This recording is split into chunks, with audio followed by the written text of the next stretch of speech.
কক্সবাজার সমুদ্র সৈকত কিংবা বান্দরবনের পরিচিত পর্যটন কেন্দ্রের বাইরে প্রকৃতিপ্রেমী ও অ্যাডভেঞ্চার প্রেমী ভ্রমণ পিপাসুদের কাছে দিন দিন জনপ্রিয় হয়ে উঠছে বান্দরবনের নাইক্ষ্যংছড়ি উপজেলার চাকদালা ঝর্ণা। দুর্গম পাহাড়ি জিরিপথ আর সবুজে ঘেরা পাহাড় পেরিয়ে পৌঁছাতে হয় এই ঝর্ণায়। কষ্টসাধ্য সেই যাত্রা শেষে পাহাড়ের বুক বেয়ে নেমে আসা স্বচ্ছ জলধারা আর মনোমুগ্ধকর নৈসর্গিক পরিবেশ মুহূর্তেই ভুলিয়ে দেবে আপনার পথ চলার সব ক্লান্তি। চাকদালা ঝর্ণায় যেতে হলে প্রথমে পৌঁছাতে হবে নাইক্ষ্যংছড়ি বাজারে। সেখান থেকে সিএনজি, অটোরিকশা, মোটরসাইকেল কিংবা ব্যক্তিগত গাড়িতে করে যেতে হবে চাকদালা বাজারে। সেখানেই শেষ হবে যানবাহনের পথ। এরপর প্রয়োজনীয় খাবার, বিশুদ্ধ পানি ও সামগ্রী নিয়ে শুরু করতে হবে পায়ে হাঁটার যাত্রা।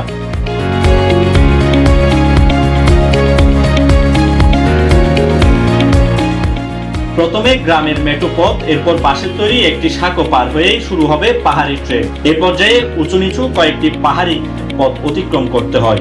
তবে পুরো পথ জুড়ে চোখে পড়বে সবুজে মোড়া পাহাড়ের নয়নাবিরাম দৃশ্য, যা আপনার ভ্রমণকে করে তুলবে আরো উপভোগ্য।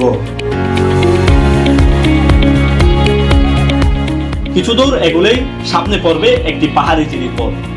ঝর্ণা থেকে নেমে আসা স্বচ্ছ ও শীতল পানি এই ঝিরি ধরে বয়ে যায়। এখানে কিছুক্ষণ বিশ্রাম নিয়ে আবারও যাত্রা শুরু করেন। একদম স্বচ্ছ ঠান্ডা পানি, মানে বরফ গলা যে পানি হয় হিমবাহের, সেই পানির মতো একদম ঠান্ডা এবং পরিষ্কার স্বচ্ছ পানি এটা। এরপর জিরিপথ ধরে আরো কিছুটা এগুলেই দেখা মিলবে কাঙ্ক্ষিত চাকদালা ঝর্ণা। পাহাড়ের বুক চিরে আসতে পড়া জলধারা আর চারপাশের নীরব প্রকৃতি মুগ্ধ করবে আপনাকে। তবে এই পথ চলার সময় কিছু সতর্কতা অবলম্বন করা জরুরি। বর্ষাকালে জোকের উপদ্রব থাকায় প্রয়োজনীয় প্রস্তুতি নিয়ে যাওয়া উচিত। এছাড়া যারা সাঁতার জানেন না তারা ঝর্ণার নিচের গভীর অংশে নামা থেকে বিরত থাকবেন।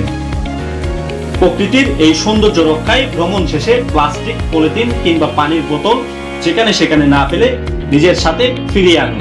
এমন আরো অজানা ভ্রমণ গন্তব্য দেখতে আমাদের সাথে থাকুন।